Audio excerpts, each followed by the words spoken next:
عمر ہے. فاروق اعظم کی زندگی دیکھیں، ان کی بھی عمر کم نظر آتی ہے حضور صلی اللہ علیہ وسلم سے. اور مولا علی کا تو کہنا کیا، سب سے چھوٹے ہیں لیکن مشن مصطفی صلی اللہ علیہ وسلم میں ساتھ دینے کے لیے وہ آمادہ ہوتے ہیں.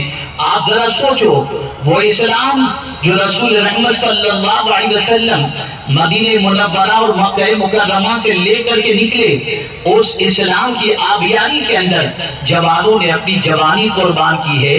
انہوں نے اس راستے پر قدم بڑھایا جس راستے پر چلنے کے بعد جوانی کا مقام بھی لوگوں کے سامنے آشنا ہو جائے، اور جوان جس مقام کے لیے اور جس عظمت کو حاصل کرنے کی صلاحیت رکھتا ہے، اللہ کے رسول صلی اللہ علیہ وسلم کے صحابہ نے اس طریقے سے عمل کر کے دنیا کو بتایا.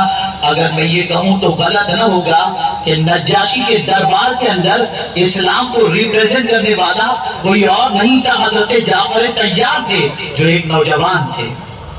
اور حضور کا آخری عمل رسول رحمت صلی اللہ علیہ وسلم کا اگر آپ دیکھیں کہ جنگ کے لیے آقا کریم صلی اللہ علیہ وسلم نے جس کے ہاتھ پہ کمان سونپی تھی وہ کوئی اور نہیں تھا، 17 سالہ جوان حضرت اسامہ ابن زید تھے. آپ ذرا سوچو، آج کا یہ عظیم الشان اجتماع اگر میں یہ کہوں تو غلط نہ ہوگا، جس میں ایک بہت بڑی تعداد بلکہ 80% تعداد نوجوانوں کی ہے. اس لیے میں نے بھی محسوس کیا کہ آج کا اگر ہمارا نوجوان بیدار ہو جائے تو ہماری پیشانی پر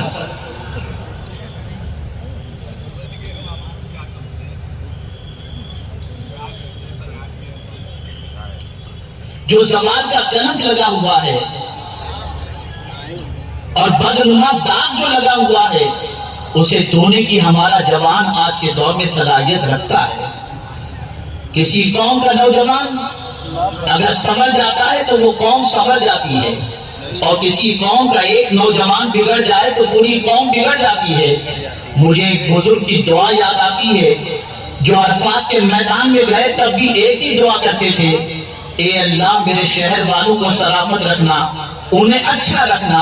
مینا میں بھی ایک ہی دعا کر رہے ہیں، اے اللہ میرے شہر والوں کو اچھا رکھنا.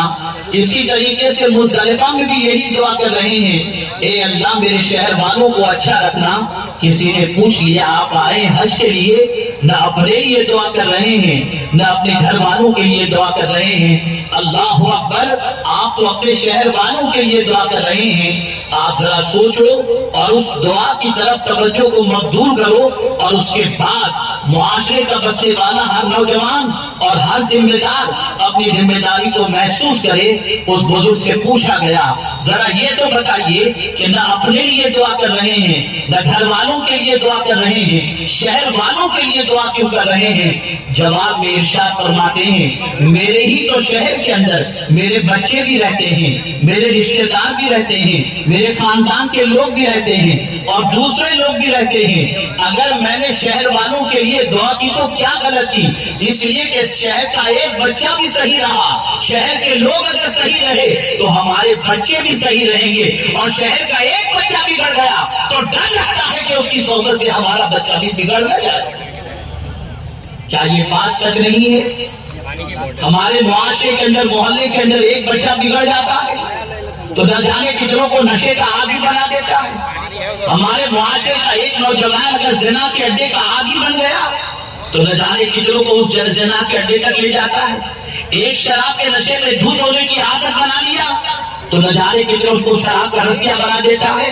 اے نوجوانوں، میں تم سے کہنا چاہتا ہوں اب یہ ساری چیزوں کو بند کرو. رسول رحمت تمہاری طرف ٹکٹکی باندھ کر اس انداز کے تصور میں دیکھ رہے ہوں گے کہ یہ میرے نوجوان امتی آج اسلام سے دور بھاگ چکے ہیں. کاش کہ پلٹ کر میرے دامن میں پناہ لے لیں اور میرے پیغام کو لبیک کہتے ہوئے اپنے سینے میں بسا لیں. تو امت مسلمہ پر جو داغ لگا ہوا ہے یہ ہماری نوجوان نسل اس داغ کو انشاءاللہ مٹانے کی صلاحیت رکھتی ہے. میری قوم کے نوجوانوں، تمہاری جوانی بڑی قیمتی ہے، تمہارا مقام بڑا عرف و اعلیٰ ہے. اللہ عز و جل نے جوانوں کو بڑا مقام دیا ہے. اللہ عز و جل کے رسول صلی اللہ علیہ وسلم نے